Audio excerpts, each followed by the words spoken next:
오늘은 열왕기하 20장 12절 말씀부터 우리 함께 묵상하겠습니다. 열왕기하 20장 12절입니다. 그때 발라단의 아들 바벨론의 왕 브로닥 발라단이 히스기야가 병들었다 함을 듣고 편지와 예물을 그에게 보낸지라. 히스기야가 사자들의 말을 듣고 자기 보물고의 금은과 향품과 보배로 운 기름과 그의 군기고와 창고의 모든 것을 다 사자들에게 보였는데 왕궁과 그의 나라 안에 있는 모든 것 중에서 히스기야가 그에게 보이지 아니한 것이 없더라. 선지자 이사야가 히스기야 왕에게 나와 그에게 이르되 이 사람들이 무슨 말을 하였으며 어디서부터 왕에게 왔나이까? 히스기야가 이르되 먼 지방 바벨론에서 왔나이다 하니 이사야가 이르되 그들이 왕궁에서 무엇을 보았나이까 하니 히스기야가 대답하되 내 궁에 있는 것을 그들이 다 보았나니 나의 창고에서 하나도 보이지 아니한 것이 없나이다 하더라. 이사야가 히스기야에게 이르되 여호와의 말씀을 들으소서. 여호와의 말씀이 날이 이르리니 왕궁의 모든 것과 왕의 조상들이 오늘까지 쌓아두었던 것이 바벨론으로 옮긴 바 되고 하나도 남지 아니할 것이요 또 왕의 몸에서 날 아들 중에서 사로잡혀 바벨론 왕궁의 환관이 되리라 하셨나이다 하니 히스기야가 이사야에게 이르되 당신이 전한 바 여호와의 말씀이 선하니이다 하고 또 이르되 만일 내가 사는 날에 태평과 진실이 있을진데 어찌 선하지 아니하리요 하니라. 히스기야의 남은 사적과 그 모든 업적과 저수지와 수도를 만들어 물을 성 안으로 끌어들인 일은 유다 왕 역대지락에 기록되지 아니하였느냐. 히스기야가 그의 조상들과 함께 자고 그의 아들 므낫세가 대신하여 왕이 되니라. 아멘. 히스기야 왕 유다의 참 특별한 왕이었던 그의 마지막의 모습이 나타나고 있죠. 먼저 오늘 본문에는 히스기야의 잘못을 지적하는 모습들이 나옵니다. 자, 바벨론 왕 브로닥 발라단이 히스기야의 사신을 보내는 장면이 나옵니다. 바벨론 사신은 히스기야가 병들었다는 소식을 듣고 문병차 찾아온 것이었어요. 지난주에 우리가 봤죠. 근데 실제적인 모습이 목적은 뭐냐? 정탐이에요. 정탐에다가 또 반아수르 동맹에 동참할 것을 요청하기 위해서 온 것이. 이 당시 정세를 보면 아스도시 아수르의 반란을 일으키고 맞서 싸우고 있었거든요. 어쨌든 그래서 바벨론 왕이 편지와 예물을 히스기야에게 보냈던 거예요. 이 바벨론 사신이 예루살렘을 방문한 기사는 이사야서 39장에도 기록되어 있습니다. 제가 이사야서와 함께 보면 더 좋다는 말씀드린 바 있죠. 열왕기서는 뭐라고 되어 있냐면 왜 유다가 바벨론에 의해 멸망했는가 라는 질문에 답하는 것이 핵심이라 그랬잖아요. 그게 열왕기상하예요. 그래서 히스기야 이야기의 마지막 부분에 그의 실수를 다루고 있어요. 이 열왕기서는 이 기사 이후에 유다 왕들 가운데 가장 악한 왕으로 평가되는 므낫세에 관한 기록은 넘어갑니다. 그러나 이사야서에는 이 바벨론 포로 시기와 연결시키기 위해서 바벨론 사신의 예루살렘 방문 사건을 이 39장에 배치하고 있는 것이다. 이렇게 이해하면 될 것 같습니다. 근데 13절에 참 특이한 장면이 하나, 이상한 장면이죠. 그게 뭐냐? 히스기야가 바벨론의 사신들에게 무기고와 보물고 예루살렘의 모든 것을 다 보여주었다. 이 무슨 말일까요? 히스기야는 지금 유다의 군사력과 재력을 과시하고 싶어서 이런 행동을 한 거예요. 다윗 왕 때 스바의 여왕이 찾아오는 그런 모습과도 비슷하다 할 수 있지만 그때와 지금은 다르죠. 히스기야는 지금 그동안 경쟁력과 군사력을 기르기 위해서 힘써 왔기에 이걸 과시하고 싶었음이 분명합니다. 즉 아수르에 대항할 준비를 하고 있었던 히스기야로서는 바벨론을 비롯한 주변 나라들과 반아수르 동맹을 맺는 것이 얼마나 중요한 것인지 알고 있었단 말이에요. 가까운 이 블레셋의 왕, 또 시돈 왕, 다 이게 동맹을 맺지 않습니까? 동맹을 맺지 않은 에글론 왕은 역류하고 반항하는 가자는 점령했고 가드도 함락하고 요새화하고 이처럼 이 히스기야는 다른 나라들과의 동맹에 온 힘을 기울이고 있었던 터라 바벨론의 아수르 반동맹제를 굉장히 반가워했을 거란 말이에요. 그건 당연하겠죠. 예루살렘이 보물 창고에 있는 것들은 금은, 향품, 보배, 기름 이런 것들. 바벨론이 다 탐낼 만한 보물들이었어요. 결국 이것은 이 행위는 뭘 의미하느냐? 바벨론 사신들에게 먹잇감을 다 노출한 거죠. 이것은 더 중요한 건 뭐냐? 단순한 외교적 실수라고만 볼 수 없어요. 이건 하나님의 뜻을 묻기보다 국가의 경제력과 군사력과 외교력에 의존하고 그것을 자랑하게 되는 히스기야의 자만심에서 비롯된 큰 잘못이었다. 여기까지 잠깐 생각해봐도 아무리 하나님의 사람들도요 이런 교만에 빠져요. 그 순간적으로 잊어버리고 참 안타깝죠. 이게 인간의 연약함이에요. 이 사절단의 병문에 감동해서 덜컥 자신의 부와 영광을 과시하고 싶었는지 나 아직 괜찮아 이런 공명심이었을까? 확실히는 모르지만 어쨌든 사절단이 은근히 부추겼을 가능성도 있죠. 여기서 우리는 중요한 교훈을 하나 얻습니다. 즉 모든 것을 다 보여주는 것만이 진실이나 정직은 아니다. 때때로는 드러내야 할 것과 숨겨둬야 할 것을 분별해야 한다 하는 거죠. 요새 한국을 보면 무슨 MBTI인가 하여튼 자기 성향에 대해서 그것만 하고 있더라고요. 모든 사람이 그것만 생각해. 자기가 어떤 성향인지, 정신분석, 심리상담. 그게 무슨 유행같이 번져가고 그거 모르면 뒤처진 사람같이 얘기를 해요. 과연 그럴까요, 여러분? 물론 하나님 앞에서는 일말의 숨김도 없이 드러내는 것이 옳죠. 그러나 다른 사람들 앞에서는 지혜와 절제가 필요하다는 것도 알아야 돼요. 생각해 보세요. 내가 옷을 안 입고 다닌다고 자신에게 시원하게 느껴지는 노출. 여름엔 그렇죠. 요즘같이 습하고 더울 때는. 그래 다른 사람이 보기에는 추하게 느껴질 수 있고 이거 올무가 될 수도 있는 거예요. 묻을 것은 묻고 덮을 것은 덮을 줄 알아야 된다는 거예요.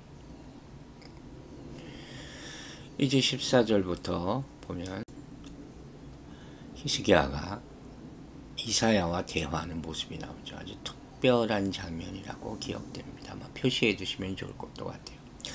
이사야가 히스기야에게 바벨론 사신들에게 묻습니다. 히스기야는 바벨론 사신들에게 보이지 않은 것이 없다. 자랑스럽게 대답한. 이사야의 질문 내용을 보면 의구심을 가지고 굉장히 신중하고 상세하고 묻고 있다는 것을 알 수 있어요. 이거 보세요. 아까도 얘기했지만 히스기야는 놀라운 기적을 얼마 전에 경험했잖아요. 그런데 그 후에 어처구니 없는 실수를 또 저지르고 마는 거예요. 항상 말씀드리지만 기적 후가 더 중요한 거예요. 왜 이런 짓을 합니까? 왜 그렇게까지 했는지 자세한 언급은 사실 없지만 이름으로 말미암아 나라의 정보를 다 외국에 드러낸 것 아닙니까? 아마도 자기 자랑이죠. 그리고 결정적인 잘못한 이유는 뭐예요? 유다가 다른 나라와 구별되는 이유는 귀한 보물을 가지고 있어서가 아니잖아요. 하나님이 함께 하시기 때문이잖아요. 그 하나님을 영광을 나타내는 자랑 많이 하는 분들이 있어요. 내가 이것 가지고 있고 저것 가지고 있고 그거 아무 의미가 없다 그랬잖아요. 이 자만심에서 비롯된 큰 잘못을 저지른 히스기야는 후에 유다의 극심한 고통이 있을 것이라는 이사야의 예언을 듣게 되는 거예요. 여러분, 다른 사람에게 자랑하고 인정받으려 해서 자신을 내세우려 하는 마음, 이게 화를 자초하게 돼요. 사람과 사람 사이에 항상 좋을 수가 없잖아요. 그걸 알아야 돼요. 이렇게까지 할 필요가 없었죠. 바벨론 사람들이 나중에 어떤 마음을 가지고 될지 내다볼 수 있는 지혜가 필요한 거죠. 이게 자신의 소유, 자신의 장점, 자신의 과거, 이걸 자랑할 때 눈이 어두워진 거예요. 하나님이 높여주셔야죠. 자기가 스스로가 아니라 하나님이 보여주셔야죠. 내가 어떻게 됐다, 내가 뭘 가졌다. 야고보서 4장 10절에 뭐라 그랬습니까? 주 앞에서 낮추라. 그리하면 주께서 너희를 높이시리라. 기억하시기 바랍니다. 자신을 낮출 때 은혜가 임하는 것이고, 자신을 높이면 화를 부르게 되는 것이죠. 이 16절부터 유다의 멸망을 이사야가 예언하고 있어요. 히스기야 대답을 들은 이사야가 여호와의 말씀을 선포합니다. 바벨론이 유다를 점령하고 약탈할 것이다. 유다 왕실의 가족은 포로로 잡혀가서 바벨론 왕궁의 황관이 될 것이다. 끔찍한 예언이죠. 이 예언은 물론 한 세기가 지난 후에 성취됩니다. 결국 예루살렘은 바벨론에 점령당하고 유다 왕실의 가족과 유대인들은 바벨론의 포로로 붙잡혀가게 되는 이스라엘의 종말이 지금 점점 가까우고 있는 것이죠. 이처럼 실수에 대한 대가는 혹독할 수 있어요. 역대하에는 히스기야가 이처럼 병이 나았는데도 교만하여 하나님의 은혜에 보답하지 않았다, 이렇게 기록되어 있어요. 그러니까 성경의 또 다른 내용이 이 사건을 설명하고 있는 것이죠. 이렇게 교만에서 이러한 사건이 비롯됐음을 나타내는 것이죠. 교만은 패망의 선봉이다. 징계가 따르는 거예요. 교만에는 반드시 징계가 따른다. 병에서 나았으면 다 죽는다 그랬잖아요. 그럼 새로운 삶을 보여주심에 감사하며 더욱 겸손히 하나님을 섬기는 열심을 보여야 되는데 그는 그렇게 하지 못했다는 거예요. 여러분 다시 한번 깊이 명심하세요. 어려움이 해결되고 기도 응답이 이루어졌을 때 더욱 큰 위기가 올 수 있다는 거예요. 왜? 문제가 지나가면 간절한 기도도 쉽고 하나님을 가까이 하려는 마음도 사라지기 쉽기 때문이에요. 대부분이 이래요. 상급 학교에 진학한 후, 취직이 된 후, 병이 나온 후, 풍족해진 후에 더 큰 위기를 맞을 수 있다. 주의하시라는 것이죠. 이 모든 상황 가운데서 우리는 기도에 응답해 주신 하나님의 뜻이 어디 있는가, 이걸 생각해야 되는 거예요. 안 그러면 실수할 수 있고 교만해지기 쉽다는 것이죠. 19절에 히스기야의 고백이 나오죠. 유다가 멸망당하고 왕실 가족이 포로로 끌려간다는 이사야의 예언을 들은 히스기야는 이렇게 고백해요.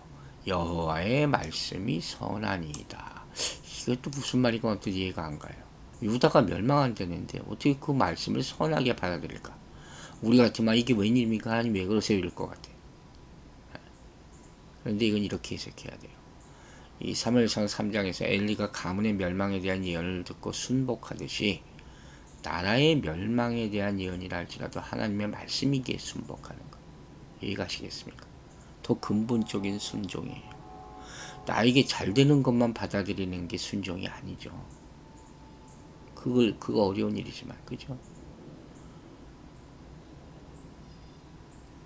이 변화무쌍한 국제정세와 수로 위협에 의해서 나라가 언제 멸망할지 장담할 수 없는 그런 암울한 현실 앞에 있는 그 상황 가운데서 자신의 시대에 평안을 허락하시고 약속하신 하나님께 감사하는 마음, 그게 근본적으로 있어야 되는 것이죠.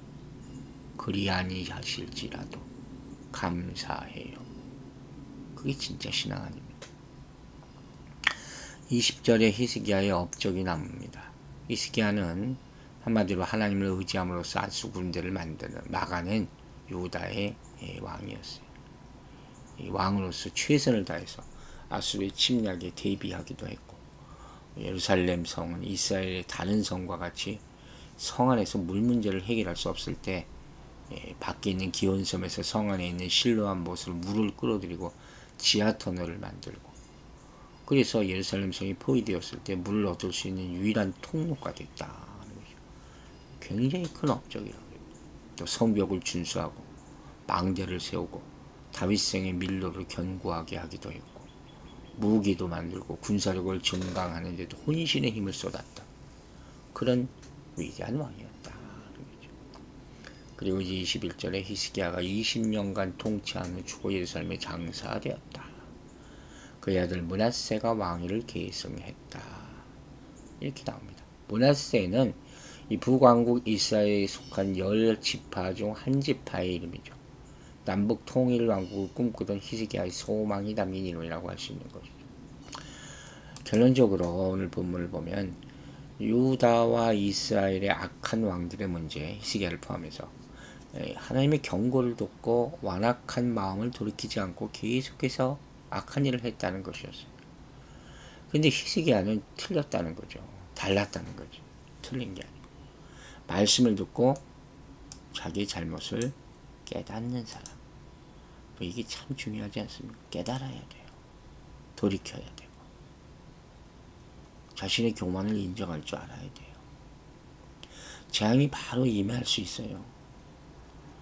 그러나 하나님의 자비를 베푸셔서 자신이 살아있는 동안에는 그래도 유보해 주셨다. 이거 감사할 수 있어야죠. 여러분, 세상에는 분명히 드러난 죄에 대해서도 잘못을 인정하지 않는 경우가 너무 많죠. 자존심 때문에. 변명하죠. 중요한 교훈을 마지막에 한 가지 드립니다. 사람이 죄를 깨닫지 못하는 이유는 하나님의 말씀을 듣지 않았기 때문이에요. 여러분, 다 내가 잘못입니다. 내가 잘못입니다. 내가 부족해서 이렇게 된 겁니다. 그 얘기가 하기가 그렇게 어렵습니까? 하고 나면 용서받을 수 있습니다. 우리는 수치심 때문에 잘못을 감추려하기 쉽지만 죄를 뉘우치면 하나님은 자비를 베풀어 주십니다. 지금 우리의 삶을 돌아보고 잘못을 인정하지 못하는 완악함 때문에 더욱 큰 화를 자초하는 경우는 없는지, 마음이 무겁고 힘들지 않는지 잘 살펴보시고 돌이켜 자유를 얻게 되기를 주의 이름으로 축원합니다. 기도하겠습니다. 아버지 하나님 감사합니다. 히스기야의 삶에 하나님의 큰 은혜가 있었습니다.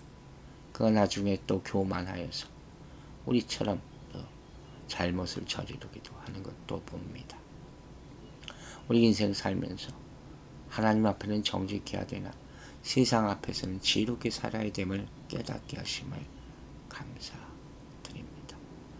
히스기야는 놀라운 생명을 연장시켜주는 체험을, 기적을 체험했지만 또한 이렇게 교만에 이르러 처분이 없는 실수를 저지릅니다. 우리는 항상 조심해야 될 것입니다. 하나님이 나를 이렇게 해주셨다, 지켜주셨다 하는 사실을 순간적으로 잊어버리면 사람에게 또 인정받으려 자신을 내세우려 하는 마음이 생김을 불쌍히 여겨주시옵소서.